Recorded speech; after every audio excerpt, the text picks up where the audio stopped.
একবার এক রাজদরবারে এক রাজা তার 3 মন্ত্রীকে একটা দায়িত্ব দিলেন। বললেন 3 মন্ত্রীকে বাগান থেকে গিয়ে 3 বস্তা ফল কুড়িয়ে আনতে হবে। যথারীতি সেই 3 মন্ত্রী বাগানে গেলেন 3টে বস্তা নিয়ে। প্রথম মন্ত্রী করলেন কি, 3 বস্তা দেখে কষ্ট করে আস্তে আস্তে করে 1 বস্তা পাকা ফল ভর্তি করলেন। দ্বিতীয় মন্ত্রী ভাবলেন রাজা তো আর পুরো বস্তাটা খুলে দেখবে না, তাহলে অর্ধেকটা আমি পচা ফল নিয়ে নিই আর অর্ধেকটা ওপরেরটা শুধু দেখবে হয়তো খুলে, তাহলে আমি ওপরটা ভালো ফল রাখি। তো সেই হিসেবে অর্ধেক বস্তা পচা ফল নিয়ে ভর্তি করলেন আর ওপর দিয়ে ভালো ফল দিয়ে বস্তা ভর্তি করলেন। তৃতীয় মন্ত্রী ভাবলেন যে রাজার তো আর অত সময় নেই যে রাজা বস্তা খুলে দেখবে, রাজা শুধু দেখবে বস্তা ভর্তি হয়েছে কিনা। সে ওখানে যে নোংরা রয়েছে ঘাস পাতা এইসব ভরে বস্তাটাকে ভর্তি করলেন। এবার 3 জনে যথারীতি বস্তা নিয়ে আসলেন রাজদরবারে। রাজা তো দেখে ভীষণ খুশি যে 3 বস্তাই ভর্তি হয়ে গেছে।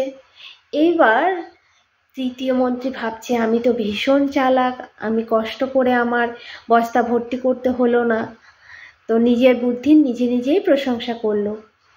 এইবার রাজা তাদের আদেশ দিলেন যে 3 জনকেই কারাগারে পাঠানো হোক 7 দিনের জন্য, আর তাদের সঙ্গে তাদের সেই বস্তাগুলো দিয়ে দেওয়া হবে। সেটা সেই বস্তায় যে ফল আছে বা যা আছে সেটা খেয়েই তারা বেঁচে থাকবে, আর কিচ্ছু তাদের দেওয়া হবে না। প্রথম মন্ত্রীর কাছে যে ফল ছিল সে তো খেয়ে ওই ফলগুলো খেয়েই বেঁচে আছে, কোনো সমস্যা হয়নি। দ্বিতীয় মন্ত্রীর কাছে যে ফল ছিল তার 2 দিন খাওয়া হয়েছে আর পরেরগুলো খাওয়া হয়নি, সে 2 দিন খেয়ে অসুস্থ হয়ে পড়েছে। ওই পরের যে পচা ফল ছিল সেগুলো খেয়ে সে অসুস্থ হয়ে পড়েছে। আর তৃতীয় মন্ত্রীর বস্তায় তো কোনো ফলই ছিল না, সুতরাং সে না খেতে পেয়ে মারা গেছে।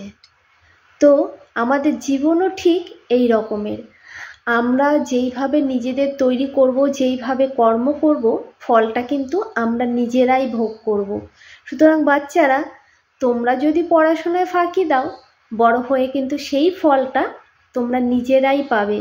সুতরাং পড়াশোনায় কিন্তু ভালো করে মন দিতে হবে, তাহলে কিন্তু ভবিষ্যৎ তোমাদের উজ্জ্বল এবং তোমাদের কিন্তু কর্মফলটাও তোমরা কিন্তু নিজেরাই পাবে, নিজেদের পথটাই সুগম হবে। সুতরাং মন দিয়ে পড়াশোনা করো, আর এই গল্পটা শুধুমাত্র তোমাদের জন্য।